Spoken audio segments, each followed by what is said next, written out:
대림절 또는 대강절 첫 주간이죠. 이 대림절은 기다림의 절기입니다.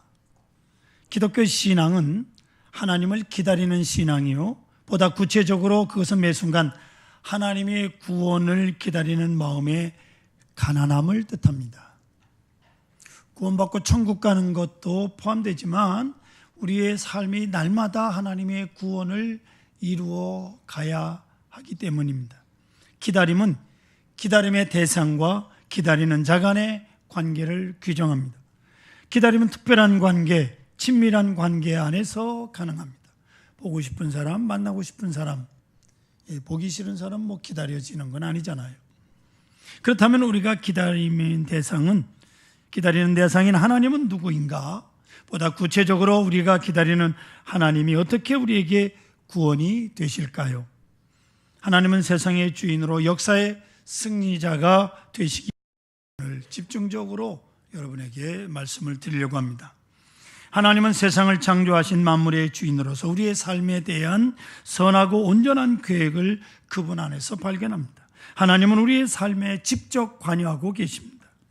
하나님은 우리의 삶과 인간 역사에 초월해 계시거나 무관심한 분이 아니십니다.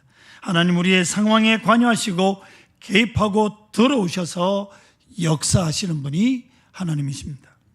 기독교의 신앙의 신비인 것은 그것이 날마다 죽는 여정이면서도 그리스도 안에서 날마다 새롭게 사는 은총이기 때문에 기독교 신앙이 신비롭습니다. 그러므로 그리스도는 우리에게 소망이 되는 것입니다. 이 대림절에 우리는 우리 가운데 오신 그리스도가 우리가 잊고 있던 삶의 참된 주인이심을 확인하시는 절기가 되시기를 바랍니다. 우리 삶의 주인이 주님입니다. 기독교란 무엇인가? 라고 하는 질문은 역사를 통해서 끊임없이 수많은 사람들에 의해서 제기되고 있는 상황입니다. 기독교란 도대체 무엇을 믿으며 궁극적인 목적은 무엇인가? 누가 그리스도인가? 그리스도인이 되는 길은 무엇인가? 어떻게 해야 그리스도인이 될 수 있는가? 이와 같은 질문들은 아주 근본적인 것이며 정확하고 분명하게 알아야 할 내용들입니다. 기독교가 무엇인지도 모르면서 기독교인이 될 수는 없습니다. 오늘 본문 말씀을 통해서 기독교에 대한 근본적인 문제에 대한 해답을 찾아보려고 합니다. 한 번은 유대인의 관원, 오늘 성경에는 지도자라고 번역을 바꿨습니다마는 바리새인의 신분을 가진 니고데모라고 하는 사람이 한 번은 예수님을 찾아옵니다.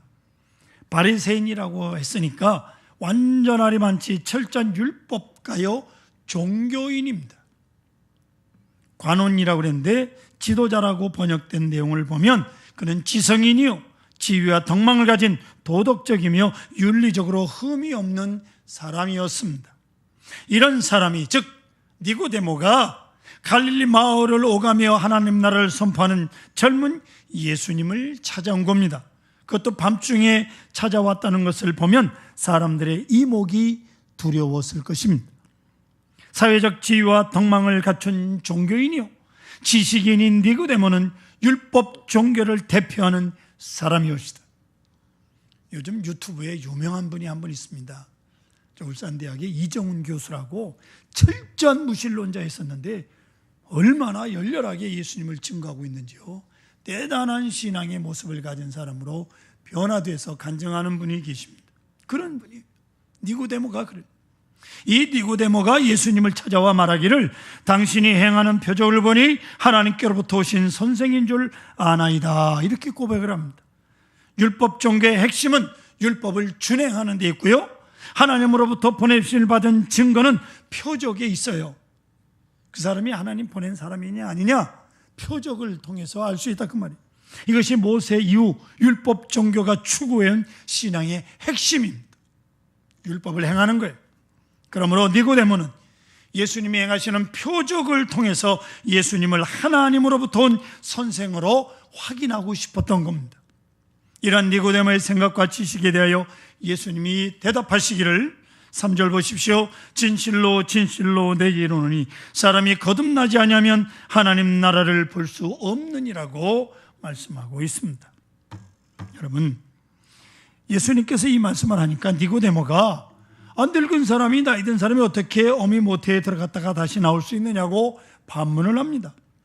이때 예수님은 5절에 말씀하시기를 진실로 진실로 내게 이르노니 사람이 물과 성령으로 나지 아니하면 하나님 나라에 들어갈 수 없느니라고 분명히 말씀합니다. 여러분, 바리새인들은요, 율법과 계명을 지키고 공인된 종교적 자격을 갖는 것으로 하나님 나라에 들어갈 수 있다라고 그렇게 믿고 있었어요. 율법을 철저하게 지킴으로 하늘나라 갈 수 있다. 그러나 예수님은 단호합니다. 사람이 거듭나지 않으면 하나님 나라에 들어갈 수가 없다고 단언하는 거예요. 기독교가 무엇입니까? 기독교란 물과 성령으로 거듭나서 하늘나라에 들어가는 구원의 역사를 이루는 종교가 기독교입니다. 할렐루야. 주일날 뽐나게 교회 오는 게 기독교인이 아니에요. 누가 그리스도인이 될 수 있습니까? 물과 성령으로 거듭난 사람을 그리스도인이라 이렇게 말합니다. 엄격한 의미에서 거듭나지 않은 사람은 구원을 받지 않은 사람이 하늘나라에 들어갈 수가 없습니다. 그러면 예수님의 표적은 거듭나게 하는 표적이요, 성령의 역사는 거듭나게 하는 역사요, 말씀의 능력은 거듭나게 하는 능력이옵시다. 기독교의 궁극적 목적은 하늘나라입니다. 거듭나서 천국 가는 겁니다. 아멘. 천국 가는 거예요. 누가 뭐라고 해도 기독교는 물과 성령으로 거듭나서 천국에 들어가는 겁니다. 기독교의 궁극적인 목적이 사회사업도 아니요, 민중운동도 아니요, 사회개혁운동도 아닙니다. 구제사업도 아닙니다. 교육개혁에 있지 않습니다. 죄인들을 물과 성령으로 거듭나게 하시고 하나님의 자녀 되게 하셔서 천국 백성으로 삼는 거죠. 물과 성령으로 거듭난 하늘 백성들의 삶의 내용이 어떻습니까? 물과 성령으로 거듭난 하늘 백성들은 사랑과 구제와 정의와 개혁과 봉사, 도덕과 윤리, 이게 진정으로 물과 성령으로 거듭난 사람이 구제를 해야 진정으로 구제가 되는 거예요. 도덕과 윤리도 진정한 도덕과 윤리가 되는 거예요. 그러므로 기독교는 도덕이나 계명이 먼저가 아니라 거듭남이 먼저입니다. 아멘. 새로운 존재로 탈바꿈하는 것이 먼저요, 그게 우선입니다. 거듭나지 않고서는 말씀에 순종하고 주님을 따르는데 한계가 있습니다. 제가 전에 부목사로 있을 때 세례 교육을 하는데, 그때 당시는 최신부에 다니던 국가공무원이었어요. 부인은 권사님이신데 은퇴를 하고 이제 세례를 받겠다고 이제 세례 공부를 합니다. 4주 동안 세례 공부를 하는데 한 주, 두 주는 잘해요. 셋째 주에 가서 이제 예수님의 성령 탄생, 인카네이션을 설명을 하면요, 고개를 갸우퉁 그러다가 그 다음에 안 나와요. 도무지 처녀가 아이를 낳는 게 믿어지질 않는 거예요. 성령의 잉태를 못 믿는 거예요. 창세기 1장 1절에 태초에 하나님이 천지를 창조하시니라 아멘 하고 이 말씀을 믿어야, 말씀으로 천지를 창조하신 하나님의 능력이 처녀가 애 낳는 게 뭐가 그렇게 대수요? 예? 죽은 자 살리는 게 뭐가 그렇게 대수입니까? 하나님의 능력으로 하는 건데, 그래 이 말씀을 믿지 못하니까 결국 교회 나오다가 떨어져 나가고, 또 얼마 있다가 마누라 등살에 교회 나와가지고 세례 교육을 하겠다 또 떨어져 나가고, 말씀을 들어도 믿지 못하고요, 기적과 표적을 봐도 믿어지지 않습니다.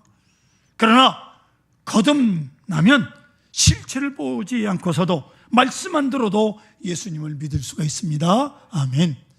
이게 성령으로 거듭난 사람들의 모습이에요. 그러면 어떻게 해야 거듭날 수 있습니까? 무엇이 거듭나야 합니까? 사람을 이루고 있는 요소가 세 가지 요소입니다. 우선 몸이에요. 바디. 이 육신, 오감이 있습니다. 그래서 보고, 듣고, 맛보고, 느끼고, 냄새 맡는, 보고, 듣고, 그게 아니고 이 5가지를 이 몸이 해요. 그러면 이 육체 오감을 통해서 얻어진 그 느낌, 이 이성적 판단에 의해서 지식으로 종합이 되고 정리가 됩니다. 즉 생각하게 되고 판단하게 된다. 다른 말로 바꾸면 인격이에요. 저는요, 맛있는 것만 먹으면 되게 맛있습니다. 밥만 먹으면 배가 불러요. 이게 오감이라고요. 이게 오감이에요. 그런데 이 생각하고 판단하는 인격이라는 게 뭐냐면 성경은 그걸 soul, 혼이라고 그래요. soul, 혼이 이성에 의한 생각이나 판단이나 지식과 감정의 표현과 역할을 인격이라 그렇게 말하는 거예요. 그런데 이거는 세상 사람들이 말하는 것이고 성경에는 한 가지 더 말씀하고 있는데 그게 바로 영, 스피릿이다. 이 스피릿의 역할은 오직 하나님을 만나게 하는 것이고 하나님의 말씀과 역사를 믿을 수 있게 하는 것이고 하나님을 인식하고 깨닫게 하는 역사, 이 영이 합니다. 육체가 하는 일은 혼이 할 수 없고 혼이 할 수 있는 일은 육체가 할 수 없듯이 영이 하는 일을 육체나 혼이 할 수가 없습니다. 그러므로 육체의 외모가 아무리 건강하고 아름답다고 해도 그리고 해박한 지식과 판단과 인격을 갖췄다고 해도 영이 살아나지 않으면 하나님을 알 수도 없고 믿을 수도 없습니다. 이 스피릿, 영이라고 하는 걸 열매로 비유하면 씨눈입니다. 예, 쌀에도 보면 이 씨눈이 있어요. 이게 있어야 사실 밥에도 영양가가 있지 너무 빡빡 밀어가지고 이 씨눈이 하나도 없는 건 그냥 배만 부르지 별 영양가가 없습니다. 너무 백미 드시지 마시고 현미에 가까운 것을 드셔야 그나마 좋은 거예요. 그 씨눈이 달걀로 비유하면 노른자입니다. 여러분, 달걀이 아무리 껍질이 깨끗하고 흰자위가 아무리 성하다고 해도 노른자가 골아버리면 병아리가 될 수가 없습니다.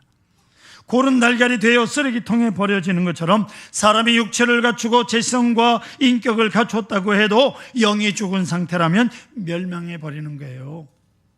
그러므로 우선 영이 거듭나야 됩니다. 스피릿. 그러면 영이 죽은 이유가 무엇일까? 그것을 알기 위해서는 저 에덴 동산으로 거슬러 올라가요. 여러분 지금 어디로 가느냐? 에덴 동산으로 가보겠습니다. 자, 하나님께서 에덴 동산에 아담을 지으시고 에덴 동산에 살게 했어요. 아담을 지으실 때 흙으로 창조하시고요, 그 코에 생기를 불어넣으니 생명이 됐다고 성경이 말씀하고 있습니다.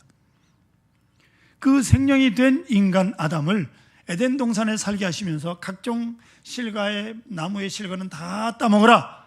하지만 중앙에 선악과를 두시고 아담에게 따먹는 날에는 반드시 죽으리라고 사람하고 계약을 맺었어요. 말씀하셨어요. 그런데 이 아담이 선악과를 따먹었습니다. 그럼 죽어야 되잖아요. 반드시 죽으리라고 그랬어요. 근데 성경에 보면 아담이 930세까지 삽니다. 놀리지도 않네. 930년 사람. 예? 우리 사람이요 93세만 돼보세요. 예? 땅바닥에 벌벌 기어다니는데 930세까지 살았다. 여러분, 아담이 선악과를 따먹자마자 죽은 것은 영이 죽은 것이죠. 육이 일정 기간 동안 이 땅에 살게 돼 있어요. 살고 있더라 그 말이에요. 선악과를 따먹은 즉시 아담과 하와는 두려워하여 동산나무 사이에 숨었습니다.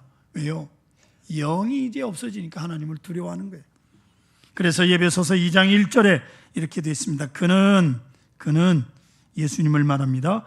허물과 죄로 죽었던 너희를 살리셨도다. 아멘. 여러분, 허물과 죄로 우리 다 죽었는데 누가 살렸냐? 그리스도께서, 예수님께서 우리를 살리셨다. 허물과 죄로 죽어버린 게 뭐냐? 육신이 아니고요, 영이 죽은 거예요. 영이 죽었어요. 육체는 살아있고 생각할 수도 있지만 영이 죽자 하나님과 더 이상 신령한 교통을 할 수가 없었던 겁니다. 그러므로 인간은 태어날 때부터 영혼이 죽은 상태로 몸과 혼만 가지고 태어나는 거예요. 그래서 유아 세례가 왜 중요하냐? 어렸을 때부터 그 영이 부모에 의해서 기도로, 말씀으로, 신앙으로 자라게 하기 위해서 유아 세례를 베푸는 거예요. 그거 얼마나 중요한지 몰라요. 자, 다윗은 고백합니다. 시편 51편 5절에 같이 읽겠습니다. 내가 죄악 중에서 출생하였으며 어머니가 죄 중에서 나를 잉태하였나이다. 이렇게 단식하잖아요. 다윗이요, 이미 어머니 뱃속에서부터 죄를 가지고 태어났다고 고백을 하는 겁니다. 인간이 이 세상에 태어날 때 그 영은 죄와 허물을 쓰고 나오기 때문에 하나님을 알 수도 없고 믿을 수도 없는 몸과 혼만을 가지고 살다가 영원한 우주의 쓰레기통인 지옥에 던져지는 거예요. 성도 여러분, 우리에게 주어진 육체의 기회, 육체의 기회라는 말은 뭐예요? 살아있는 것. 왜 살아있느냐? 아직 살아있는 것은 죄와 허물로 죽은 영을 살리는 기회입니다. 예수 믿고 구원받으라고 하나님이 살려주시는 거예요. 아멘. 이걸 알아야 돼요. 우리 육체가 무너지기 전에 영을 살려야 됩니다. 우리 육체의 장막이 무너지기 전에, 육체의 장막이 무너진다는 말이 죽는다는 거예요. 무너지기 전에 죄와 허물로 죽은 영을 다시 살려야 됩니다. 이게 중생이요, 이게 거듭남입니다.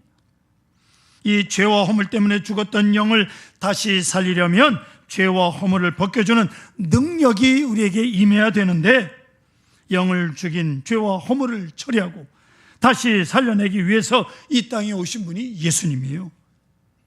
죄의 삭은 사망입니다. 예수님께서 우리의 죄값을 치르기 위해서 죽으셨어요. 이것이 십자가의 죽음입니다. 할렐루야. 십자가의 죽음, 주님이 죽으심으로 우리를 구원하셨어요. 온 인류를 구원했지만 중요한 것은 이제 우리의 신앙 고백이 필요합니다. 하나님께서 인간의 영을 죽였던 죄와 허물을 독생자 예수님에게 옮겨놓자 죄와 허물이 예수님을 죽였어요. 즉 인간의 영을 죽인 더러운 죄와 허물이 벗겨지고 이제는 예수님께 옮겨짐으로써 인간이 살아나게 되고 예수님이 십자가의 고난을 당하여 죽게 된 것입니다. 여러분, 물과 성령으로 거듭나야 하나님 나라를, 하늘나라를 볼 수 있다고 하신 예수님의 말씀은 바로 죄와 허물을 주님께서 담당하셨다는 사실을 믿으라는 말씀이에요. 예수님께서 이루어놓으신 살리신 은혜를 믿게 하기 위해서 오신 분이 바로 성령입니다. 내가 죄인임을 깨닫고 예수 그리스도를 구주로 고백하게 하는 역사가 성령의 역사예요. 내가 생각해 보니까 죄인이다, 예수를 믿어야 되겠다, 그래서 믿은 게 아닙니다. 성령께서 우리 마음에 역사해 주신 거예요. 이걸 여러분 기억하셔야 돼요. 그러므로 거듭난다는 신비한 역사는 내 영을 죽인 더러운 죄와 허물을 예수님께서 대신 담당하시고 죽으셨다가 부활하신 사실을 성령께서 믿게 하심으로 이루어진 겁니다. 오늘날 거듭나려고 하는 사람들이 해야 할 일은 이 말씀을 듣고 죄와 허물을 회개하고 예수님을 구주로 영접하여 성령님을 의지하면 거듭난 영의 간절한 소원은 참 인간이요, 하나님의 온전한 형상인 예수님의 마음과 행실을 이루어가는 것이기 때문입니다. 다시 한번 여러분들에게 말씀드립니다. 우리 예수 믿는 목적은 구원입니다. 잘 사는 게 아니에요. 먼저 구원입니다. 그리고 예수 믿는 목표가 뭐냐? 예수님 닮는 거예요. 예수님 닮는 게 뭐냐? 성화되어 가는 거예요. 아멘. 좀씩 말도 행동도 우리의 모든 것이 점점 거룩해져 예수님을 닮아가야 되는 거예요. 하나님의 뜻에 따라 살고자 하는 간절한 소원과 감동은 거듭난 영 안에 하나님의 영이신 성령이 머물러 역사하기 때문에 우리 속에 성령이 거하시는 거예요. 거룩한 전이에요. 이 거룩한 전을 여러분 술과 담배로 찌들어지면 되겠습니까? 이해 안 되잖아요. 성령이 거한. 우리 노예 어떤 목사님 할아버지가요, 시골에서 아버지가 이제 학교 선생님이니까 원래 신학교 목사님이 되려고 그러다가 초등학교 선생 발령을 받는 바람에 홀라당 학교 선생을 하셨대요. 근데 그 아버지가 주일날 교회 와서 탁 앉으면 담배를 탁 꺼내서 밖에서 피고 들어오는 것도 냄새가 나 죽을 지경인데 예배 시간만 되면 담배를 피. 평생 이분이 서리 집사도 못했대요. 왜냐하면 옛날에 서리 집사도 다 투표했거든요. 그러니 교회 안에서 담배를 피는 이 할아버지를 누가 집사를 시키겠어요? 예? 그러니까 교회는 다니지만 구원을 받았나 모르겠어요. 이 성화되어 가야 되는데, 거룩해져 가야 되는데 이게 안 되는 거예요. 이게 안 되는 거예요.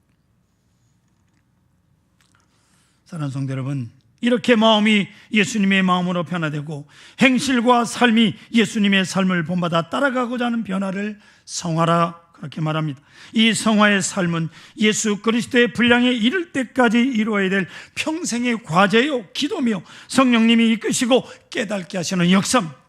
성화되고 있는 현재의 삶은 사랑의 실천으로 그 열매가 맺혀지는 것입니다.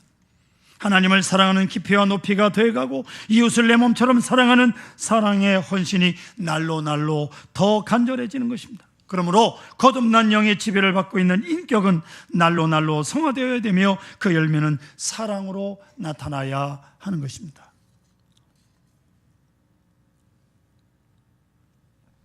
제가 아는 집사님이 하루에 담배를 2갑씩 피다가 어느 날 성령께서 끊게 하는데요, 냄새도 못 맡게 하고, 어떤 분은 맥주 한 잔을 마셨는데 술 한 말씩 지고는 못 가도 마시고 가던 분인데 맥주 한 잔 마시고 확 나가 떨어졌다는. 성령께서요 역사하니까 그건 뭐 방법이 없어요. 다 끊어야지. 우리 교인 어떤 집사님 보니까 낚시할 때 담배를 팍 폼나게 물고 있던 분이 지금은 담배를 끊었어요. 누군지 아시죠? 예, 저만 합니다. 왜냐하면 그 집사님 카카오 스토리를 제가 봤기 때문에 그래요. 여러분, 사진에 그런 거 있으면 다 지워버리십시오. 이렇게 다 알아요. 다. 그러니까 빨리 지워버려요. 여러분, 이러한 말씀과 성령의 감동에 순종하는 삶을 살기 위해서 말씀을 듣고 배우며 끊임없이 기도해야 돼요. 말씀을 듣고 간절한 마음으로 기도하면 주님의 성령께서 도와주시고 인도해 주십니다. 이렇게 예수님의 모습으로 성화된 거듭난 사람은 부활의 소망을 기다리며 거룩한 삶을 살아가게 되는 거예요. 죽었던 영이 거듭나고 성령이 거하시고 말씀과 감동으로 인격이 성화되어가는 사람의 몸은 주님께서 이 땅에 다시 오실 때 죽어도 다시 사는 영원한 부활의 몸으로 살 것을 믿습니다. 히브리 11장에 나오는 믿음의 선배들의 모든 일들을 믿음으로 행했다, 그렇게 말씀합니다. 특히 심한 고문과 조롱과 채찍질과 결박과 옥에 갇히는 시련을 받고 돌로 치는 것과 톱으로 켜는 것 같은 칼로 죽임을 당하고 궁핍과 환난과 학대를 받는 믿음의 선진들은, 이런 사람은 세상이 감당하지 못하느니라고 히브리 11장 36절, 37절, 38절에 말씀하고 있습니다. 부활을 믿고 성령의 감동 속에 살아가는 영이 살아있는 믿음의 사람들은 한마디로 세상이 감당하지 못한다, 이렇게 성경이 말씀하고 있습니다. 세상이 감당치 못할 믿음의 사람들 되시기를 주의 이름으로 축복합니다. 할렐루야. 사도 바울은 고린도전서 15장 14절에 이렇게 말합니다. 그리스도께서 만일 다시 살아나지 못했으면 우리가 전파하는 것도 헛것이요 또 너희의 믿음도 헛것이며 라고 증언하고 고백하고 있습니다. 믿음의 확신이죠. 부활의 확신이 옳시다. 부활이 없으면 다 무효다, 헛수고다, 그 말이에요. 우리의 최종 목적은 예수님을 뵐 때 부활하며 영원한 천국에서 날마다 때마다 더하여가는 하나님의 은혜와 복락으로 영생하는 거예요. 영생. 그날을 기다리는 기다림이 성도의 소망입니다. 사도 바울은 고린도전서 15장 19절에 또 이렇게 고백합니다. 같이 읽겠습니다. 만일 그리스도 안에서 우리가 바라는 것이 다만 이 세상의 삶뿐이면 모든 사람들 가운데 우리가 더욱 불쌍한 자이라 말씀합니다. 부활의 미래가 없고 이 세상뿐이면 예수 믿는 사람이 세상에서 제일 불쌍하고 제일 가련한 자라고 말합니다. 그러나 부활이 확실하기 때문에 이 세상에서 거듭난 그리스도인들이 제일 행복한 사람이라는 말씀이에요. 아멘. 여러분 제일 행복하십니까? 사랑하는 성도 여러분, 기독교란 무엇입니까? 그리스도인이 된다는 게 무슨 뜻입니까? 물과 성령으로 거듭나서 하나님 나라에 들어가는 거예요. 묻습니다. 자신 있게 확실하게 대답하십시오. 예수님께서 십자가에 달려 죽으신 것이 바로 나의 죄와 허물 때문임을 믿고 예수님을 구주로 영접하셨습니까? 아멘. 할렐루야. 그렇다면 거듭난 거예요. 거듭나신 거예요. 이 고백을 하십시오. 중생한 겁니다. 구원받으신 거예요. 천국이 보장되어 있는 겁니다. 또 날마다 말씀을 듣고 말씀을 따라 살며 성령의 감동에 순종하여 하나님을 사랑하고 교회를 사랑하고 사람을 사랑하고 실천적 삶을 살기 위해서 기도하고 노력하고 계십니까? 그렇다면 여러분 안에 성령이 거하신 증거요 성화되어가는 과정인 것입니다. 주님께서 이 땅에 오시는 날 부활의 몸으로 변하여 영원한 천국에 들어가 하나님의 나라에서 영생할 것을 인생의 마지막 소망으로 삼고 살아가고 계십니까? 그렇다면 여러분은 분명히 구원받으신 분들입니다. 중생한 분들이요, 거듭난 분들이요, 천국에 들어갈 사람들이올시다. 이 엄청난 은혜와 축복이 임하시기를 간절히 축원합니다.